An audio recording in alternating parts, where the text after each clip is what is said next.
하나님의 말씀을 함께 보시겠습니다. 오늘 우리에게 주신 하나님의 말씀 여호수아 9장 16절에서 21절까지 말씀 우리가 함께 보시겠습니다. 제가 봉독하겠습니다. 그들과 조약을 맺은 후 사흘이 지나서야 그들이 이웃에서 자기들 중에 거주하는 자들이라 함을 들으니라. 이스라엘 자손이 행군하여 셋째 날에 그들의 여러 성읍들에 이르렀으니 그들의 성읍들은 기브온과 그비라와 부에롯과 기랏 여아림이라.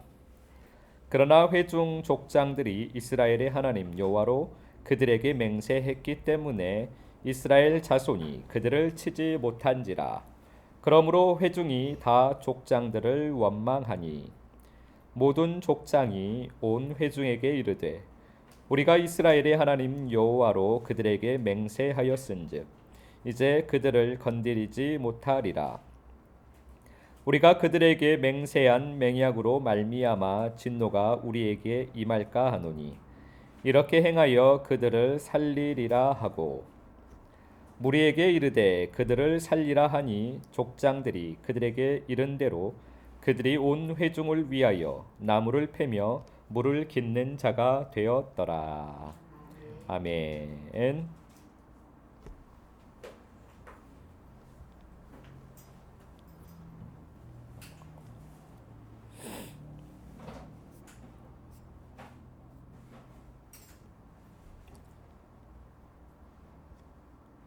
오늘은 하나님의 종이라는 제목으로 우리가 하나님 아버지의 마음을 잠시 살펴보도록 하겠습니다. 이스라엘 백성들이 기브온 주민들의 거짓 행위를 알게 됩니다. 그렇지만 그들과 맺은 조약으로 인하여서 그들을 진멸하지 못하고 기브온 주민들을 종으로 삼고 그들에게 나무를 패며 물을 깃는 일을 하게 합니다. 이스라엘과 기브온 주민은 주인과 종의 관계를 맺게 된 것입니다. 이 말씀을 통해서 우리가 누구와 주인과 종의 관계를 맺을 것인가를 주님께서는 저희들에게 물어보시는 것입니다.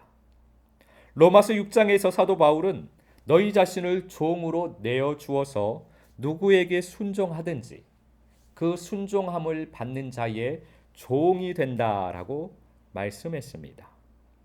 기브온 주민들은 이스라엘에게 자신들을 종으로 내어준 것입니다. 출애굽기에서 이스라엘 백성들은 애굽에 자신들을 내어주었습니다. 종으로.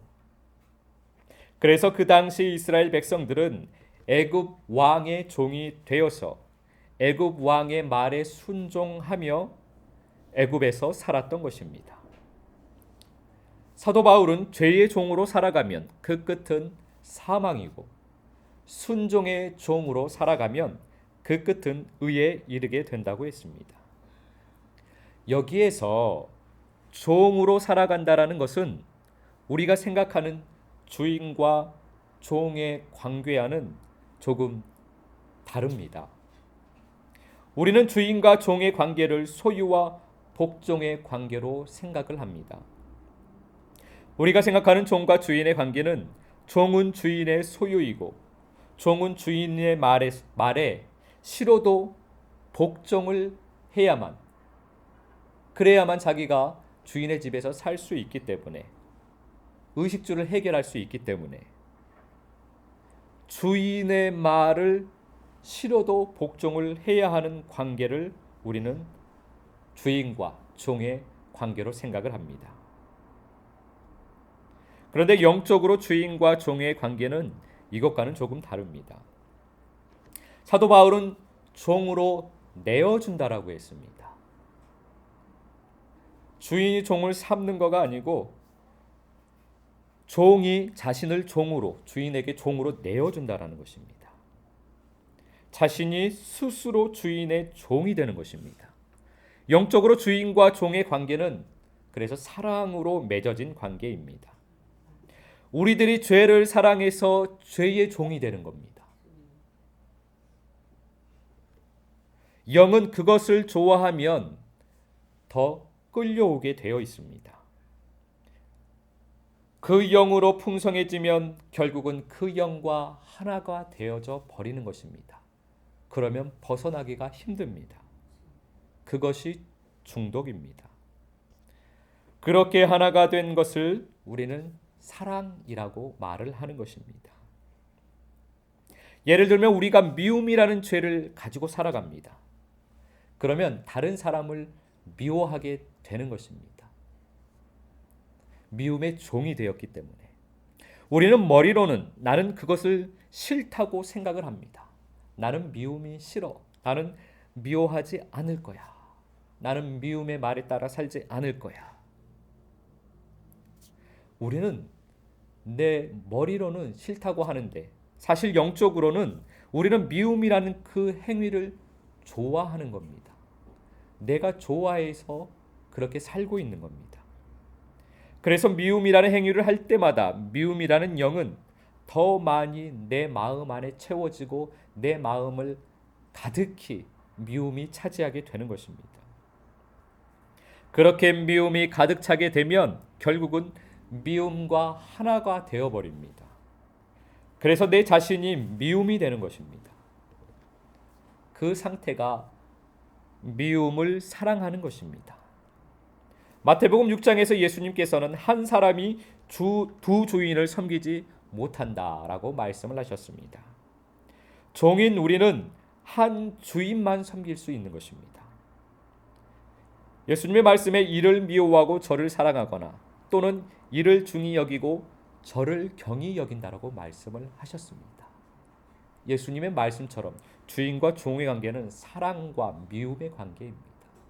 무엇을 더 중하게 여기느냐, 무엇을 덜 경하게 여기느냐. 죄를 사랑하면 죄의 종으로 죄를 섬기면서 살게 됩니다. 반대로 의를 사랑하면 의의 종으로 의를 섬기면서 살게 된다는 말씀인 것입니다. 사랑은 우리 마음에서 더 중요하게 생각하는 것을 말합니다. 사랑하면 그 상대의 말을 더 중요하게 생각합니다. 주님을 사랑하면 주님의 말씀이 그래서 더 무거운 것입니다. 그래서 주님의 말씀에 순종을 하게 되어 있습니다. 주님의 말씀이 나에게 무거우니까. 반대로 죄의 말을 중요하게 생각하면 죄의 말이 무거워서 죄의 말을 거절을 못하는 겁니다. 그래서 죄의 삶을 저절로 내가 살게 되는 것입니다. 우리는 세상에서 세상의 종으로 사는 사람들입니다. 우리의 마음은 세상 사랑으로 가득 차 있습니다. 요한 1서에서 세상을 사랑하면 아버지의 사랑이 그 안에 있지 않다고 말씀을 하셨습니다. 우리 마음에는 주님 말씀처럼 하나의 사랑만 들어올 수가 있습니다. 기브온 주민들이 이스라엘과 주인과 종의 관계를 맺었습니다. 그러나 기브온 주민들이 이스라엘 백성들과 연합을 하는 것이 아니고 다른 왕들처럼 이스라엘을 대적한, 이스라엘을 공격한 다른 왕들처럼 그들과 연합하여 그들과 하나가 되어 그들과 주인의 종의 관계를 맺을 수도 있었던 것입니다. 그러나 그들은 이스라엘을 사랑한 것입니다. 그래서 이스라엘의 종으로 자신들을 내어준 것입니다. 기브온 주민들은 그렇게 이스라엘을 사랑한 것입니다. 여러분의 사랑은 어디에 있으십니까? 디모데후서 3장에서는 마지막 때에 사람들이 자기를 사랑하며 돈을 사랑하고 쾌락을 사랑하기를 하나님 사랑하는 것보다 더한다고 했습니다. 세상을 사랑하면, 죄를 사랑하면 하나님 사랑이 우리 안에 있지를 못합니다. 반대로 이야기를 하면 하나님 사랑이 우리 안에 있으면 세상 사랑이 우리 안에 있지 못하는 것입니다. 우리는 내 안에서 세상을 끌어내려고 열심히 노력을 합니다. 우리는 내 안에서 세상을 끌어내려고 내가 노력을 열심히 합니다. 그런데 그것은 그렇게 유익한 방법이 아닙니다. 그렇게 세상 사랑을 끊으려고 하면 오히려 세상을 바라보고 세상을 생각하고 세상을 집중하여서 세상을 묵상하고 세상을 불러들이는 결과를 낳게 됩니다. 그렇게 내가 생각을 정리하고 여러 가지 문제와 상황과 여건을 따져가면서 왜 내가 이러고 있을까? 죄의 종에서 벗어나려고 자꾸만 하고 자꾸 죄를 생각하고 죄를 바라보고 죄를 집중하고 죄를 묵상하게 되는 것입니다.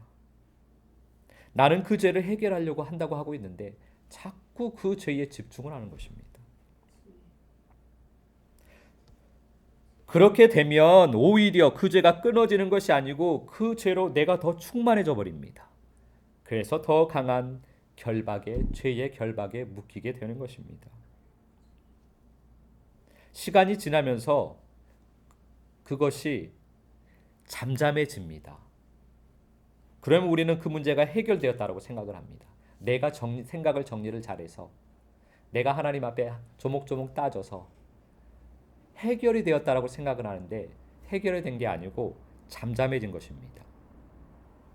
그것은 우리 마음 안에 숨어져 있다가 다시 또 때가 되면 튀어나오게 되어 있습니다. 우리는 그럴 것이 아니라 방향을 바꾸어야만 합니다. 죄의 종에서 벗어나려고 내가 애쓰는 것이 아니고 내가 생각을 하고 내가 정리를 하고 왜 이 문제가 생겼을까? 왜 내가 죄에 사로잡혀 있을까? 나의 마음에 뭐가 문제일까? 그것을 생각하는 것이 아니라 죄의 문제를 주님께 고백하고 선포하고 주님의 긍휼을 구하면 그걸로 끝난 것입니다. 계속 생각하고 있으면 안 됩니다. 그냥 주님의 긍휼을 구하고 선포하면 끝입니다. 그리고 그 죄의 문제에서 해결하려고 그 생각 안에 머물지 말고 주님을 바라보고 주님을 생각하면 되는 것입니다. 그렇게 주님 사랑으로 채우면 세상 사랑이 저절로 끊어지는 것입니다. 왜냐하면 우리 마음에는 사랑이 하나만 있을 수 있으니까. 주님 사랑이 채워지면 세상 사랑이 들어올 수가 없습니다. 자꾸만 우리는 이걸 끊으려고 하는데 그러면 더 강해집니다. 우리 마음이 주님 사랑으로 채워지면 세상 사랑이 들어올 공간이 없는 것입니다. 주님의 사랑으로 채우는 것은 주님의 생명으로 채우는 것입니다. 주님의 생명으로 채우려면 주님 안에 살아야만 합니다. 주님 안에서 산다는 것은 말씀 안에서 사는 것을 말하는 것입니다. 말씀 안에서 사는 것은 항상 말씀을 생각하는 것입니다. 그래서 우리가 주님 안에서 산다라고 말을 할 때 그것은 항상 말씀을 생각한다라고 보시면 됩니다. 모든 삶 가운데서 주님을 인식하고 주님의 임재 안에서 살아가는 것을 말하는 것입니다. 그렇게 주님 안에서 살아가면 주님의 임재가 몸으로도 나타날 수가 있습니다. 주님과 함께 살아가면 삶에서 주님의 함께 하심이 내 몸에서도 나타나고 삶 가운데서도 주님께서 나와 함께 하심이 나타나게 되어 있는 것입니다. 우리가 주님 안에서 살기 위해서 그래서 주님의 말씀을 노래하는 것입니다. 조금이라도 더 말씀 안에 거하며 무의식 중에도 말씀이 흐르도록 하기 위해서 우리들은 여러 가지 방법과 여러 가지 도구들을 사용하여서 그래서 계속해서 이 방법 저 방법으로 이렇게 저렇게 계속 주님을 노래하고 있는 것입니다. 우리는 주님 사랑으로 채우기 위해서 주님의 말씀에 순종하는 주님의 말씀이 가장 중요하고 무거운 말씀이 되어서 우리의 삶을 인도함을 받기 위해서 말씀을 노래하는 것입니다. 하나님의 종은 말씀의 종은 순종의 종은 그래서 하나님 사랑입니다.